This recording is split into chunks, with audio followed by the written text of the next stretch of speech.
ఎందుకంటే ఎన్ని పెళ్లిళ్ళు పీటల మీద ఆగిపోతున్నాయి, ఇంకొన్ని పెళ్లిళ్ళైతే పీటల దాకా వచ్చాక ఆగిపోతున్నాయి. అలాంటి పరిస్థితి నా పెళ్లిలో ఎదురే ఈ పెళ్లి ఆగిపోతే? ఆగుతుంది అనలేదు బామ్మ, ఆగిపోతే అన్నాను. అయినా ఆ బాధలో నీ గుండె ఆగిపోవచ్చు, కాలో చెయ్య పడిపోవచ్చు, పిచ్చిదాని అయిపోవచ్చు, లేదా నలుగురిలో అవమానాలు పాలు కావచ్చు. అలాంటివన్నీ జరగకుండా ఉండాలంటే నువ్వు, నేను, ఈ పిచ్చి చెల్లి, వచ్చే చుట్టాలు అందరూ మెంటల్గా ప్రిపేర్ అవ్వాలి. పొరపాటున పెళ్లి ఆగిపోతే తట్టుకునే ధైర్యం ఉండాలి. అందుకే ఇలా రాయించాను. తప్పున్నారా? ఇదిగో తప్పున్నారో తప్పుంపావో నాకు తెలీదు, ఎందుకంటే కొలవలేదు కాబట్టి. నోర్ముయిరా, ఇంకోసారి మాట విన్నానంటే చంపేస్తాను నిన్ను. హాయ్ బామ్మ. అప్పు డార్లింగ్, రామ్మా రా. ఏంటి బామ్మ, ఏదో టెన్షన్లో ఉన్నట్టున్నారు? ఏం చేస్తావమ్మా, ఉన్నాడుగా మాకో తెంగరోడు. అంటే నేనేనన్నమాట. నువ్వు నోర్మై, నువ్వే చదవమ్మా ఎలా రాయించాడో.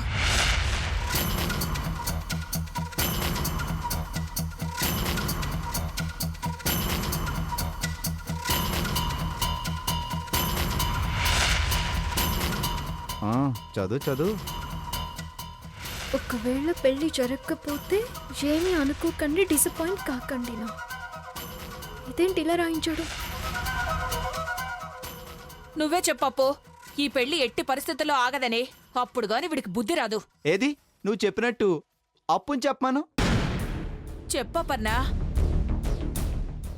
ఎవరేం రాసినా ఏం చేసినా ఆ దేవుడు ఎలా అనుకుంటే అలాగే జరుగుతుంది. ఓ దేవుడేమనుకుంటున్నాడో కాదు, అసలు నువ్వేమనుకుంటున్నావో అది చెప్పు.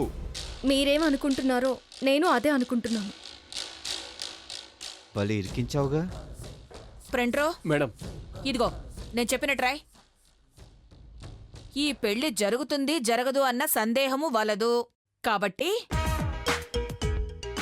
బంధుమిత్ర సకుటుంబ సపరివార సమేతంగా విచ్చేసి వధూవరులను ఆశీర్వదింప ప్రార్థన.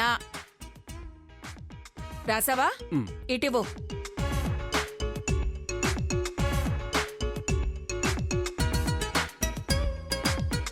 ఒరేయ్ పెళ్లి కొడుకా, సంతకం పెట్టు. నేను పెట్టను.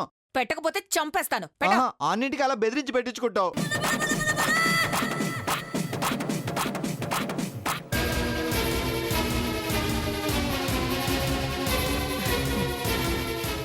అప్పుడు డార్లింగ్ నువ్వు కూడా సైన్ పెట్టు. అది కాదు బామ్మ. ఇంకేం మాట్లాడద్దు, పెట్టు.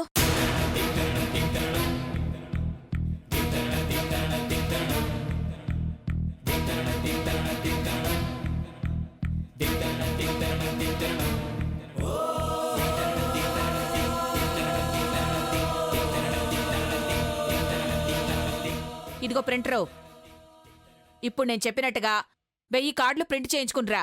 అక్షరం మారినా నీ తలరాత మార్చేస్తాను, జాగ్రత్త. అలాగే మేడం. వెడా వస్తాను మేడం. అప్పుడు డార్లింగ్ అడగడమే మర్చిపోయాను, ఏంటమ్మా ఇలా వచ్చా? ఆరితో కొంచెం మాట్లాడాలని. దానికి మొహమాటం ఏంటమ్మా, మాట్లాడుకోండి. రేయ్ వెళ్ళరా. పద.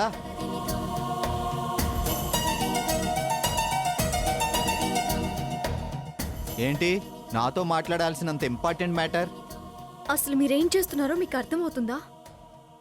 అలా పెళ్లి కార్డులో ఈ పెళ్లి జరగదని రాయిస్తే బామ్మకి ఈ విషయం మొత్తం అర్థమైపోదు. మరేం చేయమంటావు? మన నాటకం నిశ్చితార్థంతో ఆగిపోతుందనుకుంటే అది పీటల దాకా వెళ్ళిపోయింది. మరి దాన్ని ఆపాలంటే దానికి ఏదో ఒకటి చేయాలి కదా. మీరేమీ చేయక్కర్లేదు, పెళ్లి నేను ఆపుతాను. ఇలా చెప్పే పీటల దాకా తీసుకొచ్చావు. తీరా పెళ్లి పీటల దాకా వెళ్ళిన తర్వాత నా వల్ల కాదని చేతులు ఎత్తేస్తే నేనేం చేయాలి? దానికోసం నిన్న మా నాన్నగారి పుట్టినరోజు నాడు చేసినట్టు పిచ్చి పనులు చేసి చెడ్డ పేరు తెచ్చుకోకండి. మీకంటూ ఒక మంచి పేరుంది, దాన్ని పాడు చేసుకోకండి. పేరు చెడగొట్టుకోవాలంటే నాకేమైనా సరదానా? నాకు తప్పట్లేదు ఇక్కడ. అవసరం లేదు.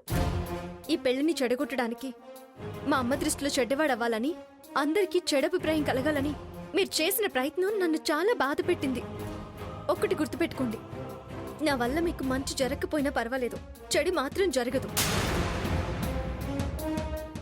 ఒకరి కోసం నా జీవితాన్ని త్యాగం చేసేంత గొప్పదాన్ని కాకపోవచ్చేమో గాని నా కోసం ఒకరి జీవితాన్ని బలి తీసుకునేంత దుర్మార్గురాల్ని మాత్రం కాను.